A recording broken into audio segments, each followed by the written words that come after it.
Programang ito ay rated SPG. Striktong patnubay at gabay ng magulang ang kailangan. Maaaring may masiselang tema, lengguwahe, karahasan, sexual, horror o droga na hindi angkop sa mga bata. Ipapadisbar ni Star Valencia si Era. Alamin natin. Welcome back sa aking channel, mga kaganapan sa Lilet Matias. Matapos ang sagutan ni Tinang Ses at Lilet dahil sa pagtatago ni Tinang Ses ng katotohanan tungkol sa tunay na ina ni Lilet, ay tuloy pa rin ang pasok ni Lilet. Kahit na nga nalilito pa rin si Lilet hanggang ngayon sa nalaman niya tungkol sa tunay niyang ina, ay laban na laban pa rin si Lilet.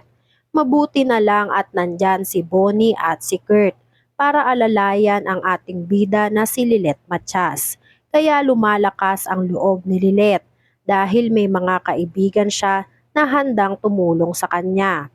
Sabay na pumasok si Lilet at si Kurt sa firm na papasukan nila. Minabuti ni Kurt na ihatid si Lilet sa KKK firm para makasiguro na ligtas na makakapasok si Lilet. Tutal naman ay malapit lang ang KKK firm sa Keystone. Pagpasok ni Kurt at Lilet, nagulat si Lilet nang lapitan siya ni Star Valencia. Dahil ang alam ni Lilet ay galit na galit sa kanya si Star Valencia dahil sa pagkabunyag ng sikreto nito tungkol sa anak sa pagkadalaga ni Star. Tinanong ni Lilet kung ano ang ginagawa ni Star sa firm nila. Sinabi ni Star na gusto niya lang humingi ng tawad kay Lilet dahil napagbintangan niya si Lilet na nagpakalat ng balita tungkol kay Star.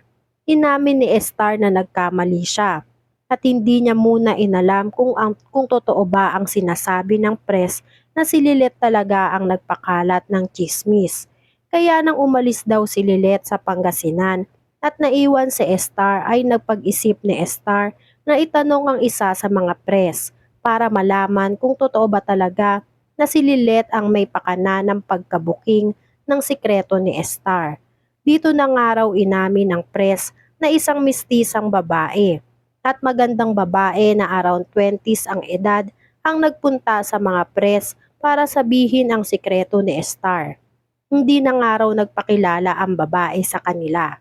Sinabi ni Lilet na kilala na niya kung sino ang tinutukoy ni Star. Tinanong ni Star kung sino ang sinasabi ni Lilet. Dito sinabi ni Lilet na si Era ang tinutukoy ng press na nagkalat ng lihim ni Star. Dahil hindi raw alam ni Lilet kung bakit gano'n na lang katindi ang galit ni Era sa kanya para siraan siya. Gusto raw sana ni Star na turuan ng leksyon ang taong sumira ng karir niya. Sinabi ni Lilet kay Star na kakausapin niya ang tao sa likod ng paninira sa kanilang dalawa. Nagsabi si Lilet na kailangan niyang puntahan si Atty. Meredith. Sinabi ni Lilet kay Kurt na sasama siya papunta sa Keystone para makausap si Atty. Meredith. Guilty si Lilet sa lahat ng nasabi niya kay Atty. Meredith. Tapos pala ay siniraan lang ni Era ang sarili niyang ina na si Atty. Meredith para lang mapagsabong silang dalawang mag-ina. Habang nasa biyahe si Kurt at Lilet, ay iniisip ni Lilet na kailangan niya talagang humingi ng sorry kay Atty. Meredith dahil napagbintangan niya ng husto si Atty. Meredith. Pero iniisip ni Kurt kung talaga bang handa na si Lilet na makita ulit ang tunay niyang ina na si Atty. Meredith. Kaya tinanong niya si Lilet kung handa na ba si Lilet na pag-usapan ang tungkol sa pagiging mag-ina nilang dalawa ni Atty. Meredith. Sinabi ni Lilet na handa naman daw siya na pag-usapan, pero may parte pa rin na hindi niya maintindihan kung bakit ngayon lang nalaman ni Lilet ang tungkol sa tunay niyang ina. Kung maaga lang daw sana nalaman ni Lilet ang totoo, ay panigurado na masaya na sana sila ni Atty. Meredith at magkasundo silang dalawa. Hindi katulad na nalaman na nga ni Lilet ang totoo, pero marami muna silang pinagdaanan. Nang makarating na sila sa Keystone, minabuti muna ni Lilet na kamustahin at daanan si Calorena. Nang makita ni Calorena si Lilet, ay tinanong agad ni Calorena si Lilet kung kamusta na ito. matapos malaman kung sino talaga ang tunay niyang ina. Sinabi ni Lilet na hindi pa rin daw niya maintindihan dahil marami pa rin na tanong sa utak ni Lilet na kailangan niya ng sagot. Kaya minabuti na rin daw ni Lilet na magpunta sa Keystone para makausap si Attorney Meredith. Sinabihan ni Calorena si Lilet na kung totoong mahal siya ni Attorney Meredith ay hindi dapat siya iniwan nito nung bata pa siya. At kung talagang nagmamalasakit daw si Attorney Meredith kay Lilet, edi sana ay hinanap daw siya nito. Sa tagal ng panahon ay ngayon lang naisip ni Attorney Meredith na hanapin si Lilet.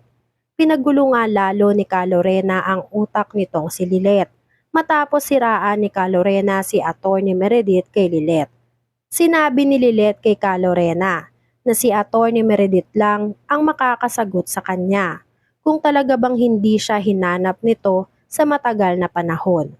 Kailangan raw nilang mag-usap at magkaharap muli ni Attorney Meredith para masagot na lahat ng tanong na gumugulo sa utak ni Lilet tungkol sa ina niyang si Attorney Meredith. Hinawakan ni Calorena ang kamay ni Lilet at nagsabi na kung talagang mahal ka ng tunay mong ina ay hindi ka niya ipagpapalit sa kahit na sino, lalong-lalo na sa karir niya. Dapat daw ay nagpakaina si Attorney Meredith kay Lilet. Nag-isip ng malalim si Lilet at nagpaalam na kay Calorena.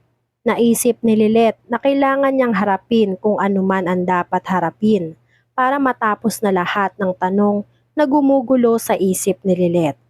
Habang naglalakad sa hallway si Lilet ay nakasalubong na niya si Attorney Meredith. Kinuha na ni Lilet ang pagkakataon para humingi ng tawad kay Attorney Meredith dahil sa ginawa niyang pambibintang kay Attorney Meredith. Dahil alam na daw ni Lilet ngayon kung sino ang nanira sa kliyente niya. Agad namang pinatawad ni Attorney Meredith si Lilet. Dahil hindi naman niya matitiis ang anak niya.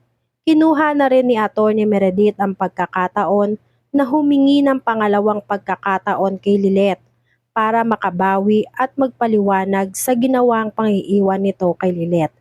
Hindi alam ni Lilet kung makikinig ba siya agad ngayon kay Attorney Meredith, kaya gulong-gulo nga ang utak nitong si Lilet.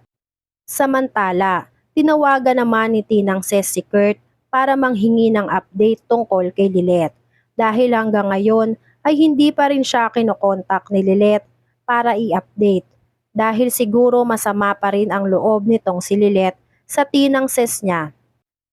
Sinabi ni Kurt kay Tinang Ses na hayaan munang makapag-isip si Lilet dahil hindi naman daw pababayaan ni Kurt si Lilet.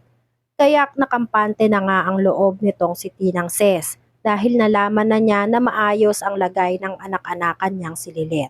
Matatanggap na kaya ni Lilet ang nanay niya, na totoong nanay niya na si Attorney Meredith? Mapapatawad na kaya ni Lilet si Attorney Meredith?